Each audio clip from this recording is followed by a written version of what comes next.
बिस्मिल्लाहिर्रहमानिर्रहीम। अस्सलामु अलैकुम दोस्तों, आज हम बात करने वाले हैं ओनो मोहम्मद अलैहिस्सलाम की शहादत के बारे में, जो बहुत ही दर्दनाक वाक़या है। लिहाजा आप लोगों से इल्तिजा है कि इस वीडियो को लास्ट तक ज़रूर देखिएगा। 28 रजब 60 हिजरी जब इमाम हुसैन रज़ियल्लाहु ताला अन्हु ने मदीने को छोड़ने का इरादा कर लिया, काफ़िले में तमाम बीवियों के नाम तहरीर थे सिवाय कुछ के। उनमें एक बीबी बीबी ज़ोहरा थी जिसको उनकी बीमारी के सबब छोड़ा जा रहा था, और एक बीबी बीबी ज़ैनब बिनते अली थी।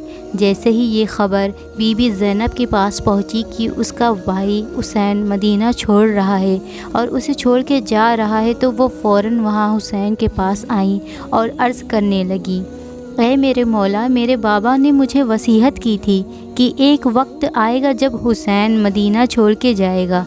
ज़ैनब, उस वक्त ना हुसैन के साथ ना उसका बाबा होगा, ना हुसैन के साथ उसकी माँ। तुम हुसैन को तन्हा नहीं छोड़ना, हुसैन के माँ बन के जाना। ऐ मेरे भाई, मुझे बाबा की वसीयत पर अमल करना है, मैं आपको तन्हा नहीं छोड़ूंगी, मुझे अपने साथ लेकर चलो। इमाम हुसैन अलैहिस्सलाम ने फरमाया, ऐ ज़ैनब, जाओ, तुम अब्दुल्ला इब्न ज़फ़र के निकाह में हो, अगर वो तुम्हें इजाज़त दे दें तो तुम मेरे साथ ज़रूर चलना। बस बीबी ज़ैनब रज़ियल्लाहु ताला अन्हा रोते रोते अपने मियाँ के घर आईं।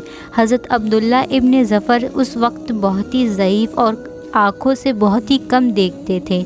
बीबी ज़ैनब हज़रत अब्दुल्ला के करीब गईं और दस्ते अदब को जोड़कर अर्ज़ किया, ऐ मेरे चाचा के बेटे, मैंने ज़िंदगी में आपसे कुछ नहीं मांगा, आज अली की बेटी कुछ मांगने आई है। हज़रत अब्दुल्ला सहारे से उठे, दस्ते अदब को जोड़ के अर्ज़ करने लगे, ऐ फ़ातिमा की बेटी, हुक्म करे। बीबी ज़ैनब ने रो कर के कहा, अब्दुल्ला, मेरा भाई मुझे छोड़ के जा रहा है, मुझे इजाज़त दो कि मैं अपने भाई के साथ जाऊँ।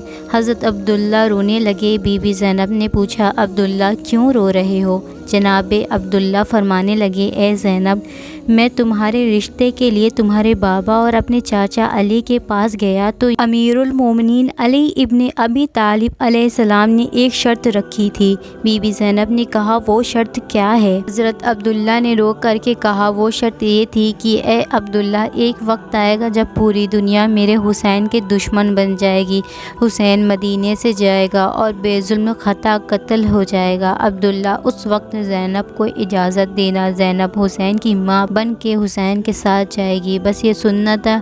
हज़रत अब्दुल्ला ने बीबी ज़ैनब को इजाज़त दी। बीबी ज़ैनब इमाम हुसैन के साथ मदीने से मक्का पहुंची। यजीद ने जब ये इरादा किया कि हज के दौरान नवासे रसूल को कत्ल किया जाएगा, तो इमाम हुसैन ने ये ना चाहा कि मेरा खून नाहक अल्लाह के घर में गिरे। हज को उम्रे में तब्दील किया और 8 जिल हज को मक्के से रवाना हुए। जब मुकाम तनहीन पहुँचे तो इमाम हुसैन ने फरमाया, अब्बास, मेरा खैमा लगाओ, कुछ देर यहाँ क़याम करेंगे। खैमा लग गया। इमाम हुसैन खैमे में जाने से पहले अब्बास को तलब करते हैं और फरमाते हैं, अब्बास, मेरा एक मेहमान आ रहा है, जाओ उसको लेकर आ जाओ। जनाब अब्बास जैसे ही बाहर गए, देखा दूर से एक ज़ईफ़ अपने बच्चे का सहारा लेकर आ रहा है। जैसे ही वो ज़ईफ़ करीब आने लगा, जनाब अब्बास ने पहचाना कि ये तो जनाब अब्दुल्ला इब्न ज़फ़र हैं, बीबी ज़ैनब के शौहर। जनाब अब्बास करीब गए, इज़्ज़त और एहतराम के साथ इमाम हुसैन के खेमे लेकर आए। इमाम हुसैन ने फरमाया, अब्दुल्ला, तुम ज़ईफ़ हो, देख भी नहीं पा रहे, इस तकलीफ़ का सबब? जनाब अब्दुल्ला ने रो रो के कहा, मौला, मेरी ज़ईफ़ी और मुझे जो कम दिखाई देता है, इसके सबब मैं यहाँ पर बोझ नहीं बनना चाहता। अगर आपकी इजाज़त हो तो मैं बिनते अली से बात करना चाहता हूँ। इमाम हुसैन ने फरमाया, अब्दुल्ला, ज़ैनब तुम्हारी बीवी है, इजाज़त की ज़रूरत नहीं, जाओ, ज़ैनब हमारी वहाँ है। बस आपने बच्चों के सहारे से जैसे ही बीबी ज़ैनब के करीब आए, ऐ फ़ातिमा की बेटी, आप पे सलाम हो। बीबी ज़ैनब ने फरमाया, मेरे चाचा के बेटे, तुम पर भी सलाम हो। حضرت عبداللہ نے کہا، شریعت میں ہے جب بھی امام پر مصیبت آئے تو صدقہ نکالا کرو۔ زینب، میں اپنے ساتھ صدقہ لے کر آیا ہوں، یہ اون اگر میرے امام پہ کوئی مصیبت آئے تو اس اون کو میرے طرف سے میرے امام کے قدموں میں قربان کرنا، اور یہ محمد تیرے لیے لایا ہوں، اگر امام حسین پر کوئی مصیبت آئے تو اس محمد کو اپنی طرف سے قربان کرنا۔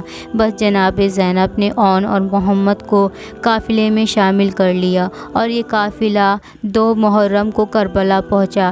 تاریخ میں لکھا ہے کہ ایک شہزادے کی عمر 11 سال اور دوسرے شہزادے کی عمر 9 سال تھی۔ دن گزرتے رہے، شہادات کی مصیبت بڑھتی رہی، یہاں تک کہ خیموں میں نہ پانی رہا نہ کھانا بچا۔ 10 محرم کی رات بی بی زینب نے اپنے بچوں کو طلب کیا اور کہا، اے میرے اون و محمد، تم زینب کے بیٹے ہو اور تمہارا ماموں حسین فاطمہ کا بیٹا ہے، کل تمہیں اپنے امام کے قدموں میں قربان ہونا ہے۔ میں نے اور تمہارے بابا نے دونوں کو امام پر صدقہ کر دیا ہے۔ اون و محمد، دیکھنا کل اپنی ماں اور باپ کو سرخرو کرنا۔ 10 محرم کا سورج طلوع ہوا۔ جب بنی ہاشم کی قربان ہونے کی باری آئی تو بی بی زینب نے اپنے دست ادب کو جوڑ کر عرض کیا، اے میرے مولا، میرے شہزادے کو سب سے پہلے شہادت کی اجازت دینا۔ امام حسین نے فرمایا، زینب صبر کرو۔ مختلف جوانوں اور بچوں کی لاشیں آتی رہیں۔ بی بی زینب بار بار اپنے اون اور محمد کو دیکھ کر کے یہ فرماتی رہی، اے اون و محمد، تم ابھی تک زندہ ہو، جاؤ اپنے ماموں سے اجازت لو۔ وہ ننھے بچے بار بار اپنے آقا کے پاس آ کے اجازت طلب کرنے لگے۔ بالآخر امام حسین نے اپنے سینے سے لگایا اور کہا، جاؤ اللہ کی راہ میں قربان ہو جاؤ۔ جیسے ہی ان کی شہید ہونے کی اجازت ملی، بی بی زینب نے اپنے بچوں کو بلایا اور وصیت کی، اے میرے بچوں، میدان میں جانے کے بعد نہر فرات کی طرف نہ جانا۔ یاد رکھنا، تمہارے آقا کا بچہ اصغر پیاسا ہے اور جین کو چھوڑ کر کے زمین کی طرف گرنا تو اپنے آقا حسین کو آواز نہ دینا۔ میرا بھائی حسین صبح سے لے کر کے اب تک لاشیں اٹھا اٹھا کر تھک چکا ہے۔ یاد رکھنا، حسین کے قدموں میں صدقہ کیے گئے ہو۔ جیسے ہی علی کے نواسے میدان میں آئے، فوج یزید میں کوہرام برپا ہو گیا۔ ایسے لگا جیسے علی اور جعفر میدان میں اتر آئے ہوں۔ سینکڑوں یزید کے بڑے بڑے بہادروں کو فینار کیا۔ جب یزید کے فوجیوں نے دیکھا کہ یہ علی کے نواسے ظفر کے پوتے ہیں، ان کو قتل کرنا آسان نہیں، تو کسی نے کہا، سرکار کے خیموں میں آگ لگ گئی، تم ابھی تک لڑائی کر رہے ہو؟ بس وہ بچے خیمے کی طرف دیکھتے ہیں اور ظالموں نے وار کر دیا۔ کہیں اون کا لاشا گرا، کہیں محمد کا۔ فوج یزید میں خوشی کا ماحول برپا ہو گیا۔ شہادات کے خیموں میں ماتم مچ گیا۔ امام حسین بی بی زینب کے قریب آئے اور کہا، اون محمد شہید ہو گئے۔ آپ نے سنا اور کہا، اے اللہ ہماری قربانی قبول فرما۔ امام حسین کی آنکھیں بھر آئیں۔ بس بی بی زینب نے امام حسین کی آنکھوں میں آنسو دیکھے، اپنی ردا سے امام حسین کی آنکھیں پوچھی اور کہا، بھائی، مجھے اپنے بچوں کے قتل ہونے کا درد نہیں، درد تو اس بات کا ہے کہ آپ کی آنکھیں نم نہ ہو۔ میرے ہزاروں بیٹے آپ کے قدموں میں قربان